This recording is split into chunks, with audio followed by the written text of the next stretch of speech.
नमस्कार दोस्तों, आप सभी का स्वागत है आपके अपने YouTube चैनल पर। दोस्तों, एक ओर तो कोरोना का दौर चला हुआ है, दूसरी ओर हरियाणा में बड़ौदा उपचुनाव की अटकलें हैं वो जोरों पर हैं।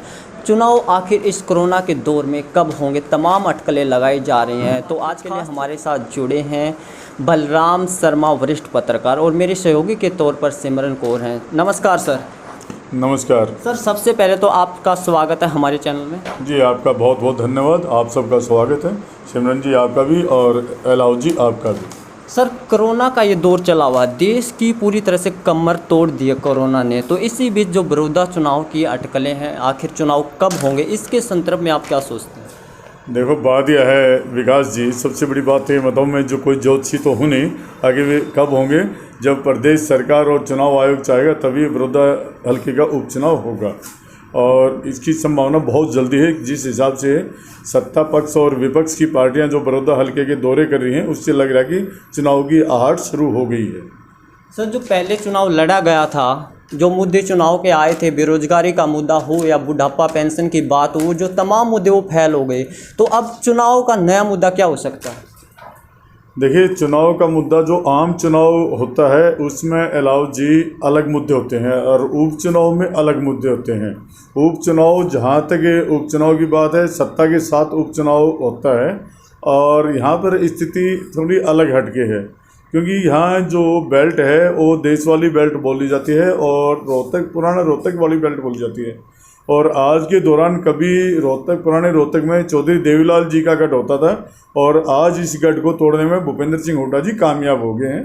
और ये है जी, बड़ौदा उपचुनाव में सर, जाट और नॉन जाट का जो सूत्र है, क्या वो भी चल सकता है? जाट और नॉन जाट का ऐसा ही तो बात नहीं है, जाट और नॉन जाट का हो, लेकिन हाँ, ये हर बार राजनीतिक पार्टियां करती रहती हैं, नॉन और जाट का और जाट का, लेकिन इसका बेनिफिट किसे मिलता है ये भविष्य के क्रम में है। सर, एक मुद्दा और भी है, क्या चुनाव में महिलाओं का मुद्दा इस चुनाव को प्रभावित कर सकता है? हाँ, देखिए सिमरन जी, आपका अच्छा क्वेश्चन है, सवाल भी बढ़िया किया आपने, कि महिला के बगैर कहीं भी कोई गुजारा नहीं है, और महिलाओं के मुद्दे हर बार छाते रहते हैं। और आज के दिन बेरोजगारी में ही महिलाएं बहुत ज़्यादा आ रही हैं, और हरियाणा के अंदर क्राइम रेट भी महिलाओं पे बहुत ज़्यादा चल रहा है, तो कहीं कहीं महिलाओं के मुद्दे भी इसमें छाए रहेंगे। सर, आप देख पा रहे हैं हरियाणा में जो शारीरिक शिक्षकों ने अपनी नौकरी खोने के बाद जिस तरह से धरना प्रदर्शन किया है, वो रोडों पर आ गए अपनी रोजी रोटी के लिए। तो ये मुद्दा चुनाव को किस तरह प्रभावित कर सकता है? हेलो जी, सवाल इस पे क्या नाम है, हालांकि इस पे कोई भी कमेंट्स मैंने नहीं करना चाहिए, क्योंकि सुप्रीम कोर्ट के आदेश और सुप्रीम कोर्ट का फैसला है ये चुनाव की। हाँ, इसमें गड़बड़ रही है, कहीं कहीं जिन लोगों ने गड़बड़ की है उनको खामियाजा भुगतना चाहिए, और इसमें सत्ता का विशेष भूमिका होती है। उस दौरान जिसकी सत्ता थी, उन्होंने कहाँ कहाँ क्या क्या त्रुटियाँ की, हाँ जी, उसके लिए उनको शिक्षा मिलनी चाहिए और उनको सबक भी मिलना चाहिए। वर्तमान परिस्थितियों में प्रदेश सरकार की क्या मजबूरियाँ रही, क्योंकि इन्हें सुप्रीम कोर्ट के आदेश की पालना करनी थी, तो इनको जो भी नोटिस दिया या जो भी लेटर दिया है वो अपनी जगह है।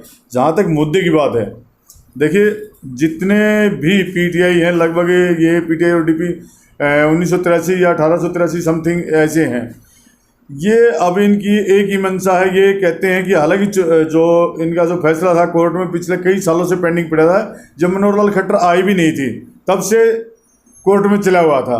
अब कोर्ट का डिसीजन है, अब ये लोग मुद्दा तो बनाएंगे ही।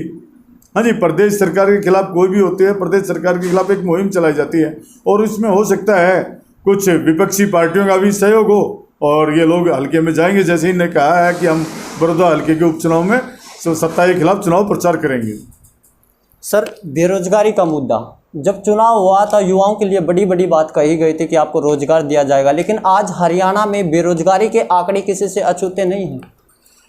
अलाउ जी, सबसे बड़ी बात यह है, जो आम चुनाव होता है उसमें विभिन्न तरह के मुद्दे दिए जाते हैं और लोगों को आश्वासन दिया जाता है, और वे चुनावी जो मुद्दे होते हैं वो कभी पूरे नहीं होते। हालांकि पिछले दिनों मंत्रिमंडल की बैठक में, मनोहर लाल से सरकार की इसकी बैठक में एक फैसला दिया गया कि 75% हरियाणा के बेरोजगारों को उद्योग क्षेत्र में रोजगार दिया जाएगा, उपलब्ध कराया जाएगा। लेकिन उस उद्योग, जो नए उद्योग लगेंगे उनमें जबकि चाहिए ये था कि मेरा तो ये सुझाव था कि वर्तमान में आप 75 की बजाय 50% दे देते, लेकिन वर्तमान में जो उद्योग लगे हुए हैं वहाँ उन लोगों को रोजगार मुहैया करा जाए, क्योंकि हरियाणा के लोगों में काबिलियत है और यूथ भ्रमित हुआ है, बेरोजगार यूथ ज़्यादातर नशा और क्राइम की तरफ बढ़ेगा। इसलिए मेरा तो ये अनुरोध है कि वर्तमान परिस्थिति में भी इन्हें सुझाव दिया जाता है कि भाई ये नौकरियाँ दी जाएँ। जिस तरह से सर जेजेपी और बीजेपी ने गठबंधन करके सरकार बनाई, क्या उपचुनाव में भी दोनों गठबंधन के साथ उतर सकती हैं? हाँ, इसकी पूरी संभावना है। दोनों पार्टियां गठबंधन के साथ ही चुनाव मैदान में उतरेंगे और जहां तक मुझे है भारतीय जनता पार्टी का उम्मीदवार चुनाव मैदान में होगा। अब देखना यह है कि जेजेपी का वर्कर और जेजेपी का वोटर भाजपा को कितना सपोर्ट कर पाता है, क्योंकि अगर भाजपा को सपोर्ट नहीं कर पाएगा तो फिर वहाँ से कांग्रेस बढ़त बनाने में कामयाब रहेगी। अब ये चुनाव इनका समझौता मतदान तक जा पाता है या नहीं जा पाता है, ये भविष्य के गर्भ में है। सर हम जानना चाहेंगे, जो उस सीट पर कांग्रेस का पहले से दबदबा रहा है, तो अब की बार वो सीट कांग्रेस किसे सौंपना चाहेगी?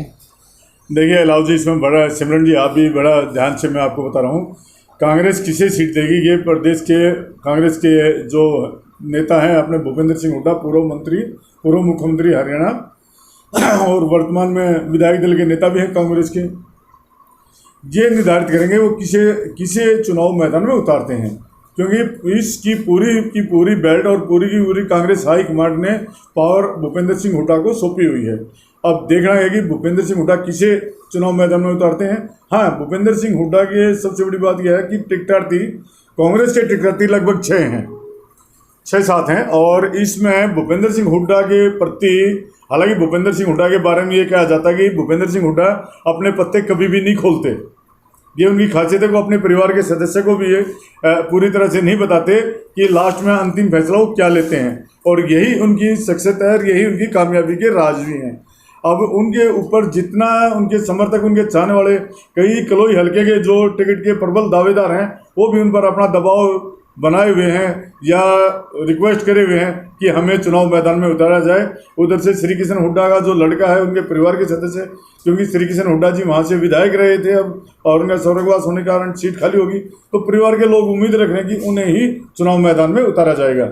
लेकिन इसमें मुझे कहीं कहीं शंका और आशंका दिखाई दे रही है। और आप इसी चैनल के माध्यम से, आप सभी को यूट्यूब चैनल के माध्यम से कहता हूँ, दिन प्रतिदिन कोरोना की स्थिति ज़्यादा खराब होती जा रही है। मेरा सभी श्रोताओं और सभी दर्शकों से अनुरोध है कि अपने आप को बचाने का प्रयास करें, जितना संभव हो सके घर से कम ही निकलें, काम के प्रति ही निकलें। और विशेषकर मैं उन अभिभावकों से प्रार्थना करता हूं जिनके बच्चे जो सुबह शाम स्कूटर